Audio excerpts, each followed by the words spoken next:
عزیزان گرامی وقار، پھر میں خلاصتاً یہ بات کہوں گا کہ ہم نے دنیا میں اتنی ساری چیزیں پھیلا لی ہیں، اتنے سارے، جس کی وجہ سے غموں کا بوجھ ہمارے دماغ پر طاری ہے،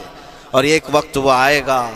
جب ساری چیزیں چھوڑ کر کے فوراً بھاگنا پڑے گا، نکلنا پڑے گا۔ کچھ لوگوں کے متعلق کہا گیا ہے کہ روح نکلنے کے وقت اس کو بہت تکلیف ہوتی ہے، سب کے لیے نہیں۔ کچھ ایسے لوگ ہیں جن کی روح نکلنے کے وقت درد زیادہ ہوتا ہے، تکلیف زیادہ ہوتی ہے مرنے کے وقت۔ پوچھا گیا کیوں؟ کہا کہ یہ روح جو ہے اس کی ساری بنائی ہوئی چیزوں میں اٹکی ہوئی ہے، اس کی اولاد میں بھی ہے، اس کے مال میں بھی لگی ہوئی ہے، اس کے گھر میں بھی لگی ہوئی ہے، اس کے جائیداد میں بھی لگی ہوئی ہے۔ روح جب نکل رہی ہوتی ہے ان سب چیزوں سے بھی نکل رہی ہے، جہاں جہاں اس کی خواہشات لگی ہوئی تھی سب جگہ سے کھینچا جا رہا ہے، تو درد بڑھتا چلا جاتا ہے، تکلیف بڑھتی چلی جاتی ہے، اور پھر وہ جب دیکھ رہا ہوتا ہے خالی ہاتھ جا رہا ہو، تکلیف زیادہ ہوتی ہے۔ اسی لیے میرے عزیز اللہ کے نبی صلی اللہ تعالیٰ علیہ وسلم کا جب آخری وقت آیا، آپ کے وصال کا وقت آیا، حضور نے اپنی بیویوں کو بلایا، ازواج مطہرات کو بلایا، اور پوچھا کہ کس کے پاس کتنا سونا ہے، کتنا زیور ہے۔ ازواج مطہرات نے کہا میرے پاس اتنا ہے، ان کے پاس اتنا ہے۔ سب نے اپنے چاندی سونے کے زیورات لا کر پیش کر دیا۔ حضور پاک صلی اللہ علیہ وسلم نے فرمایا اے میری بیویوں، اے میری ازواج، اگر تم چاہو تو یہ سب اللہ کی راہ میں خیرات کر دو،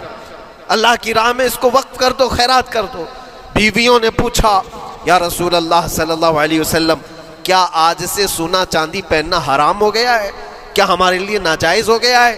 نبی پاک صلی اللہ علیہ وسلم نے فرمایا نہیں، زینت تو تمہارے ہی لیے ہے، سونا اور چاندی تمہارے لیے ہے، حرام نہیں ہے، ناجائز نہیں ہے، لیکن میں دیکھ رہا ہوں میری زندگی کا آخری وقت آ گیا، میں رب ذوالجلال کی بارگاہ میں جانے والا ہوں، میں یہ چاہتا ہوں کہ اس حال میں دنیا سے جاؤں کہ میرے گھر میں سونا چاندی کا کوئی ٹکڑا پڑا ہوا نہ ہو اور اللہ کی بارگاہ میں فقیر اٹھایا جاؤ۔ یہ نبی پاک صلی اللہ تعالیٰ علیہ وسلم کی خواہش ہے کہ میں اللہ کی بارگاہ میں اس حال میں جاؤں کہ میرے گھر میں کوئی چیز رکھی ہوئی نہ ہو، سونا اور چاندی، مال و دولت۔ کیونکہ میرے عزیزوں اسی سے اندازہ کرو انسان اپنی خواہشات میں اتنا گھر جاتا ہے کہ اس سے نکلنا اس کے لیے مشکل ہوتا ہے،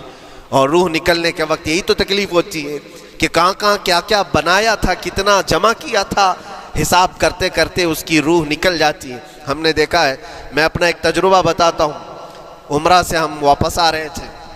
40 لوگوں کا قافلہ تھا، ایئرپورٹ پر پہنچے، بہت تاخیر ہو چکی تھی اور فلائٹ کا وقت بہت کم رہ گیا تھا، اور حاجی لوگ ماشاءاللہ جاتے ہیں تو خوب بھر بھر کر کے سامان بھی لیتے ہیں، کیا کیا سامان تھے سب کے پاس، اور ہمارا بار بار جانا آنا ہوتا ہے، میں کبھی کوئی زیادہ چیزیں رکھتا نہیں۔ ہم تو آگے نکلے، گروپ پورا تھا اور سارے لوگ سامان لے کر کھڑے تھے، وقت گزرتا گیا، فلائٹ جہاں چیک ان ہو رہا تھا سامان، انہوں نے کہا کہ 25 کلو سے زیادہ کا الاؤڈ نہیں ہے، اور یہاں 40 کلو لے کر بیٹھے ہوئے تھے، میرا تو تھوڑا سا لے لے، تیرا تو تھوڑا سا لے لے، ایک دوسرے کو پیش کر رہے ہیں۔ 3-4 لوگوں نے تو مجھے پکڑایا کہ آپ کے پاس سامان کم ہے مفتی صاحب، آپ تھوڑا سا ہمارا لے لو، جس کا لے سکتے تھے لے لیا۔ پھر اس کے بعد 1 گھنٹے سے کم ٹائم بچا تھا، انہوں نے کاؤنٹر کلوز کر دیا۔ میں نے دیکھا 20 سے 25 حاجی ایسے ہیں جن کا سامان بکھرا ہوا ہے، اور کیا لے جا سکتے ہیں ہاتھ میں، وہ بھی 7 کلو 8 کلو اتنا ہی تھا۔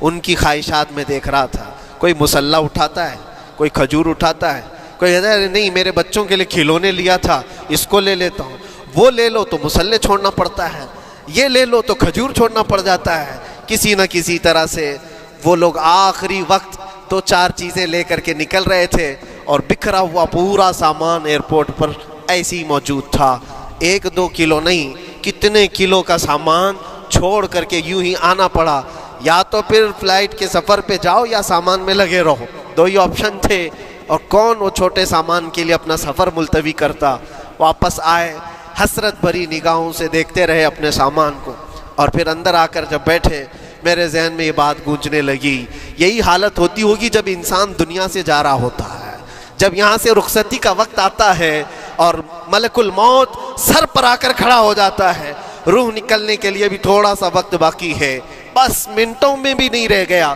جب اس کو نظر آتا ہے اب یہ سوچتا ہے اتنی نمازیں باقی رہ گئی، اتنی زکوٰۃ بھی رہ گئی، حج بھی تھا،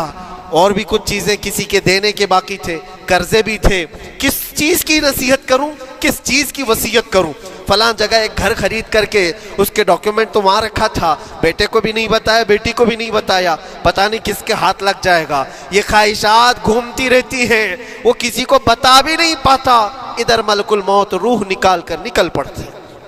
یہ انسان کی شارٹ لائف ہے، مختصر سی زندگی ہے جہاں یہ خواہشات دھری کی دھری رہ جاتی ہیں۔ اسی لیے شیخ سعدی نے بہت اچھی بات فرمائی۔ ایک بادشاہ نے اعلان کیا تھا اپنے وزیروں میں سے ایک کو، اس سے بہت خوش ہوا اور کہا جا آج تجھے میں اتنی جائیداد دوں گا، اتنی زمین، اتنی پراپرٹی دوں گا جتنا تو اپنے ہاتھ میں ایک لکڑی لے کر گھیر دے گا، جتنی زمین تو گھیرے گا اتنی تیرے نام لکھ دوں گا، لیکن اس کے لیے ایک شرط ہے، صبح یہ لکڑی لے کر تو راؤنڈ مارنا اور اتنا گول سرکل بنانا سورج ڈوبنے سے پہلے تک، جتنی زمین گھیر لے گا وہ پوری تیرے نام پر۔ اس نے سوچا کہ اتنی بڑی زمین میں گھیر سکتا ہوں، ایک پورے دن میاں ممبئی والے اچھی طرح جانتے ہیں 4x4 کی جگہ مل جائے تو یہاں کتنی بڑی غنیمت ہوتی۔ اور اس بندے کو بادشاہ نے کہا لکڑی ہاتھ میں لے لے اور لکیر کھینچ، شام ہونے سے پہلے جتنا کرے گا پورا تیرے نام پر۔ وہ نکلا اور جب لکیر کھینچتے جب چلنے لگا، پیچھے مڑ کے دیکھتا تھا بہت لمبی ہو گئی ہے، اتنی زمین میرے نام پر ہونے والی ہے۔ دوپہر ہو گئی، وہ واپس آنا نہیں چاہ رہا ہے، واپس آ کر کے سرکل پہ ختم تو کرنا ہے جہاں سے شروع کیا تھا۔ سوچتا اور تھوڑا کرتے کرتے وہ اثر ہو گئی اس کی۔ اب اس کو لگا کہ واپس پلٹنا چاہیے،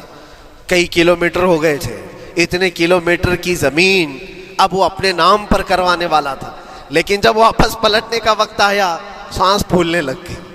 کیونکہ صبح سے چل رہا ہے، کھایا بھی نہیں ہے، پیا بھی نہیں ہے، جس چیز کو جمع کرنے کے لیے دوڑتا رہا۔ اب سورج پیلا پڑ گیا، ڈوبنا کے وقت قریب آنے لگا تو اب بھاگنا شروع کیا۔ بادشاہ اور اس کے وزیر انتظار کر رہے تھے کہ یہ لوٹے گا بھی۔ اب دیکھا بڑی دور سے یہ دوڑتا آ رہا ہے، اپنی لکڑی کو لکیر زمین پر کھینچتے ہوئے کہ جلد سے جلد اپنے اس پوائنٹ پر پہنچ جاؤں جہاں سے شروع کیا تھا۔ سانس پھولنے لگ گئی، دوڑتے ہانپنے لگ گیا، سورج ڈوبنے کے قریب آ گیا، آخری کرنیں باقی تھی اور اس کا پوائنٹ بھی قریب آ گیا تھا۔ دوڑتے کسی طرح سورج غروب ہونے سے پہلے پہنچ گیا وہاں پر، لیکن کثرت سے بھاگنے کی وجہ سے ٹھوکر کھا کر کے گر گیا اور اپنے اس پوائنٹ پر لکڑی لا کر کے جمع کر دیا۔ بہت بڑا سرکل، بہت بڑی لکیر کھینچا تھا، لیکن ایسا گرا کہ دوبارہ اٹھ نہیں سکا۔ جب سپاہی اٹھانے کو آئے تو اس کی موت ہو چکی تھی، اس کی روح نکل چکی تھی، اتنا دوڑا تھا اس کی روح نکل گئی۔ بادشاہ نے کہا اس نے صبح سے لے کر شام تک اپنے نام جائیداد کرنے کے لیے اتنی دوڑ لگائی، بہت لمبی لکیر کھینچا، اتنی بڑی پراپرٹیز کے نام پر ہوتی، لیکن عقل مند دانشور تھا بادشاہ۔ اس نے کہا جہاں یہ گرا ہے وہیں اس کو دفن کرو، اور اس کے بعد اس کی قبر پر لکھا گیا تھا کہ اس کو ضرورت اتنے 2 گز زمین کی تھی، دوڑتا کتنا لمبا رہا، صبح سے شام تک اتنی لمبی لکیر کھینچ لیا، لیکن سونے کے لیے اس کو جو جگہ چاہیے تھی وہ بس اتنی ہی سی تھی، وہ 6 فٹ کی جگہ۔ عزیزان گرامی، یہ ایک زندگی کے کسی کا حادثہ ہو سکتا ہے، لیکن میں نے دیکھا ہے کہ تقریباً سب کی لائف میں یہی ہے۔ ہم اپنی خواہشات کے پیچھے اتنی تیز دوڑتے رہتے ہیں، لیکن جس چیز کی ہمیں ضرورت ہے اس کی طرف ایک بار بھی نظر نہیں کرتے۔ کون سی چیز ہے جس کی ہمیں ضرورت ہے؟ وہ ہمیشہ کی زندگی آخرت کے لیے جو چیز چاہیے وہ اللہ کا ذکر ہے، وہ رب ذوالجلال کی ذات پر یقین اور توکل ہے۔ آج اللہ نے صحت و سلامتی کے ساتھ زندگی دی ہے تو وقت نکالو اور بارگاہ رب العزت میں آ جاؤ۔